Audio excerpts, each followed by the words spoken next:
Hello everyone, कैसे हैं आप सब। आई होप आप सब बढ़िया होंगे। तो आज हम क्या टाइम स्पीड डिस्टेंस का जो टॉपिक रह गया था ट्रेन, वो कंप्लीट करेंगे।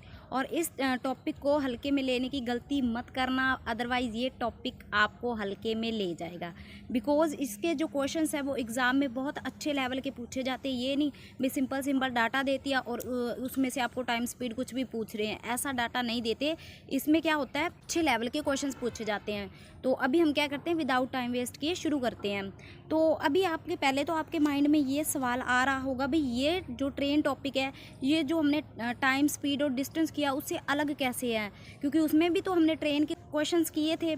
बट ये जो ट्रेन है ये उससे डिफरेंट है। क्यों? क्योंकि यहाँ पे ये वाली जो ट्रेन है, इसमें ये ट्रेन अलग अलग चीज़ों को क्रॉस करेगी। जैसे कभी ये प्लेटफॉर्म को क्रॉस कर रही है, कभी ये ट्रेन अपने आप को क्रॉस कर रही है, यानी कि अपने जैसी किसी और ट्रेन को क्रॉस करेगी, किसी लड़के को क्रॉस कर रही है। जहाँ उसमें अलग केसेस कौन से बनेंगे भाई, उस लड़के को, जो लड़का है वो चल रहा है उसको क्रॉस कर रही है। तो ऐसे ऐसे इसमें क्या केसेस बनेंगे। तो हमने one by one in cases को क्या करना है, डिस्कस करना है। तो सबसे पहले हम वो फर्स्ट केस देखते हैं, इसमें कौन सा बनेगा। इसमें हमारा जो फर्स्ट केस है वो है ट्रेन क्रॉसेस आ स्टेशनरी ऑब्जेक्ट। स्टेशनरी ऑब्जेक्ट का क्या मतलब है, जब ट्रेन किसी खड़े हुए आदमी या खंबे को पार करेगी। स्टेशनरी ऑब्जेक्ट का मतलब है जब ट्रेन पहले से कोई खड़ा है, जैसे कोई आदमी खड़ा है, कोई खंबा खड़ा है, तो ये खड़े होंगे, इनको जब क्रॉस करेगी तो इसका फॉर्मूला क्या होगा, जब ट्रेन किसी खड़े हुए आदमी या खंबे को पार करती है। तो इसमें देखते हैं। और जो इस ट्रेन टॉपिक में हमें क्या होगा, ट्रेन की लेंथ अलग से दी होगी। जैसे जैसे ये ट्रेन है, तो इसको क्या करना है, आपने थोड़ा ध्यान से समझने की कोशिश करनी। क्योंकि ना ऑफलाइन में जब बच्चे होते हैं तो उनकी फेस एक्सप्रेशन थी, हमें पता लग जाता है भी किसको कितना समझ आ रहा है। बाकी आप तो सामने नहीं हो, तो वैसे मैं आपको अपना 100% देने की कोशिश करूँगी, आप भी 100% देना। और इसको क्या करना, मल्टीपल टाइम रिवाइज़ करना, तो आपको ये हो जाएगा, समझ में लग जाएगा। तो अभी स्टार्ट करते हैं। यहाँ पर इस ट्रेन की लेंथ गिवन होगी, जैसे 200 मीटर है। इसके साथ ही इसकी स्पीड गिवन होगी। स्पीड मान लो इसकी 40 किलोमीटर पर आवर है। अभी ये बताएं, इसकी जो जब भी हम फॉर्मूला लगाएंगे, फॉर्मूला क्या होगा, time is equals to distance upon time, यही होता है। तो यहाँ पे हम डिस्टेंस कौन सा लेंगे, जब भी कोई ट्रेन किसी खड़े हुए आदमी या खंबे को पार करती है, उसका मतलब पता क्या होता है, ट्रेन खुद को ही पार कर रही है। कैसे? जैसे मानिए ये ट्रेन का जो फ्रंट है इस लड़के के बिल्कुल सामने आएगा, और जब ये ट्रेन इस लड़के को क्रॉस कर जाएगी, जो इसका बैक पार्ट होगा वो क्या हो, वो इसके सामने आ जाएगा। पहले इसका फ्रंट पार्ट सामने आया जब ये खड़ी थी इसके सामने, उसके बाद क्या हुआ, जब ये चल गई तो इसका जो लास्ट पार्ट होगा वो इसके सामने आ जाएगा। इट मीन्स किया उसने खुद को ही पार किया है। तो अभी ये तो खड़ा है ना, तो इसके पास कोई स्पीड है, जो ये लड़का और ये खंबा, इनकी तो स्पीड होगी नहीं। तो इस केस में जो हम डिस्टेंस लेंगे वो सिर्फ ट्रेन का ही लेंगे। अगर ये ट्रेन किसी और ट्रेन को पास कर रही होती, उस केस में हमें उसकी भी लेंथ लेनी पड़ेगी। बट यहाँ पे हम सिंपल क्या करेंगे, लेंथ लेंगे, ट्रेन की वही डिस्टेंस हो जाएगा अपॉन स्पीड। अभी चल कौन रहा है, सिर्फ ट्रेन चल रही है, तो क्या करेंगे, ट्रेन की ही स्पीड ले लेंगे। तो ये आ जाएगी 40। इसको जब हम कट कर लेंगे तो ये क्या है, हमारा आंसर आ जाएगा। फिलहाल हमने इसमें क्या करना है, सिर्फ कॉन्सेप्ट ही समझने हैं। तो आई होप आपको ये तो समझ लग गया होगा, ट्रेन क्रॉसेस अ स्टेशनरी ऑब्जेक्ट, यानी कि जब वो खड़े हुए को पार कर रही है। तो सिंपल क्या करना है, ट्रेन की लेंथ ले लेनी है और ट्रेन की स्पीड ले लेनी है, क्योंकि वो तो खड़े हैं, वो तो चल ही नहीं रहे। अभी नेक्स्ट केस देखते हैं। तो अभी नेक्स्ट केस है, ट्रेन क्रॉसेस आ प्लेटफॉर्म या ब्रिज, यानी कि जब ट्रेन प्लेटफॉर्म या ब्रिज को पार करती है। तो अभी यानी कि यहाँ पे इस ट्रेन ने इस ब्रिज को क्या करना है, क्रॉस करना है। तो सबसे पहले तो हम देखेंगे भी लेंथ किसके किसके पास है। तो लेंथ तो इस ब्रिज के पास भी होगी। सपोज कर लेते हैं ये कितना है, 300 मीटर है। अभी ट्रेन की भी लेंथ होगी, क्योंकि ट्रेन इस चैप्टर में ट्रेन की लेंथ तो गिवन ही होगी। तो ये लेंथ कितनी है इसकी, ट्रेन की लेंथ मान लेते हैं, यहाँ पे हम लिख लेते हैं ट्रेन की लेंथ, टी लगा लिया, तो ये आ जाएगा। तो इसको हम 500 ले लेते हैं। तो इसको हम ले लेते हैं 500 मीटर। एंड अभी यहाँ ये बताएं, हमने स्पीड किसकी लेनी है। अभी ये ब्रिज तो चलने से रहा, ये तो नहीं चलेगा ना, तो स्पीड किसकी लेंगे, तो हम यहाँ पे लिखेंगे स्पीड ऑफ ट्रेन। तो ये यहाँ पे हम ले लेते हैं 40 किलोमीटर पर आवर। तो जब हम इसका फॉर्मूला लगाएंगे, time is equals to distance upon speed, तो हमने डिस्टेंस किसका लेना है, डिस्टेंस हमें अभी दोनों का लेना पड़ेगा। क्यों? क्योंकि जब ये इस ब्रिज को क्रॉस करेगी, उससे क्या होगा, ये खुद को भी क्रॉस करेगी और क्या होगा, इस ब्रिज को भी क्रॉस करेगी।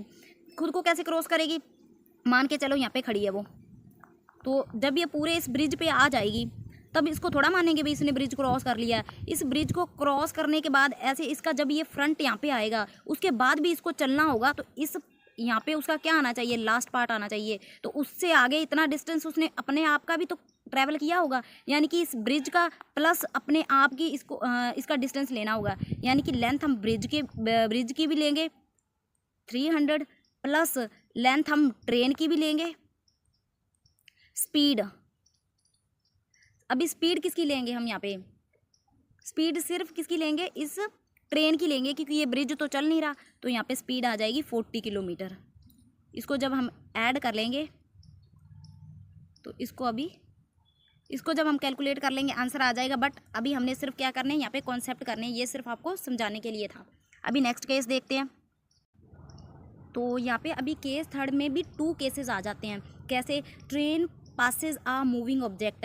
अब अभी तक जो हमने किया था उसमें क्या था, जो ट्रेन थी वो खड़े हुए वस्तुओं को ही पार कर रही थी। बट इसमें जो ट्रेन है अब वो किसको पास करेगी, मूविंग ऑब्जेक्ट्स को। जब ट्रेन किसी चलते हुए को पार करती है तो इसमें 2 केस बनेंगे। अभी जो कोई भी उसके साथ चल रहा होगा या तो ट्रेन की ही दिशा में चलेगा या ट्रेन के उल्ट दिशा में चलेगा। तो ये 2 केसेस अराइज हुए हैं। तो यहाँ पे हम करेंगे 1 बाय 1 इन 2 केसेस को डिस्कस करेंगे। तो देखते हैं केस 3 का फर्स्ट पार्ट। तो इसमें है when both are in same direction, यानी कि जब दोनों एक ही दिशा में चल रहे हैं। तो अभी यहाँ पे हम देखते हैं इस ट्रेन ने भी इसी डायरेक्शन में चलना है और इस लड़के ने भी इसी डायरेक्शन में चलना है, यानी कि दोनों एक ही डायरेक्शन में चल रहे हैं। तो इसका फॉर्मूला हम कैसे लेंगे, यहाँ पे तो लेंथ गिवन होगी, लेंथ जैसे ट्रेन की गिवन है 200 मीटर और इसकी जो स्पीड है वो है 40 किलोमीटर पर आवर। एंड अभी इसकी लेंथ तो होगी नहीं, क्योंकि जो बॉयज़ हो गए या फिर हम देखते हैं जो खंबे होते हैं उस केस में हमने लेंथ नहीं लेना होता। जैसे प्लेटफॉर्म दिए और ब्रिजेस वगैरह हों तो उसमें हमने लेंथ लेनी होती है। तो ये अभी चल रहा है, पहले केस में क्या था, ये खड़ा था, तो इसलिए हमने इसकी स्पीड नहीं ली थी। अभी यहाँ पे इसकी स्पीड लेनी पड़ेगी। तो मान के चलें ये कितने की स्पीड से चल रहा है, 10 किलोमीटर पर आवर की स्पीड से। तो इसका फॉर्मूला कैसे बनेगा अब, तो जब भी ऐसा हो दोनों एक ही डायरेक्शन में जा रहे हों, सेम डायरेक्शन में जा रहे हैं, तो हमने क्या करना होता है, इनकी स्पीड माइनस कर लेनी होती है। तो स्पीड, ट्रेन की स्पीड कितनी है 40 एंड बॉय की स्पीड कितनी है 10, तो ये कितना हो जाएगा 30 kilometre per hour. And formula कैसे बनेगा, यहाँ पे हम लिखेंगे time is equal to distance upon speed. Time equal to distance कितना है, सिर्फ ट्रेन का डिस्टेंस लेंगे, तो यहाँ पे हम लिखेंगे 200 अपॉन स्पीड, दोनों की हमने माइनस कर ली, तो ये आ जाएगी 30 किलोमीटर। इसको सॉल्व कर लेंगे तो आंसर आ जाएगा। सिंपल याद क्या रखना है इसमें हमने, तो इसमें हमने याद सिर्फ ये रखना है, सिर्फ इतनी चीज़ को ही आपने इसमें लर्न करना है कि अगर ये दोनों सेम डायरेक्शन में आ रहे हैं तो इनकी स्पीड को हम क्या कर देंगे, माइनस कर देंगे। अभी वो केस भी अराइज होता है ना, अभी जब ये दोनों क्या होंगे, ऑपोजिट डायरेक्शन में चलेंगे। वो केस देख लेते हैं अभी। तो अभी केस सेकेंड है when both are in opposite direction, यानी कि अब ये दोनों क्या है, ऑपोजिट डायरेक्शन में आ रही हैं। यानी कि ये ट्रेन ऐसे आ रही है और ये ट्रेन ऐसे आ रही है। अभी इन दोनों की लेंथ होगी, उस केस में वो लड़का जा रहा था इसलिए उसकी कोई लेंथ नहीं थी, तो इसकी length let's suppose 200 metre and इसकी लेंथ मान लेते 200। तो इसकी भी स्पीड होगी क्योंकि दोनों चल रही हैं। इसकी स्पीड मान लेते हैं 60 किलोमीटर पर आवर एंड इसकी स्पीड मान लेते हैं 40 किलोमीटर पर आवर।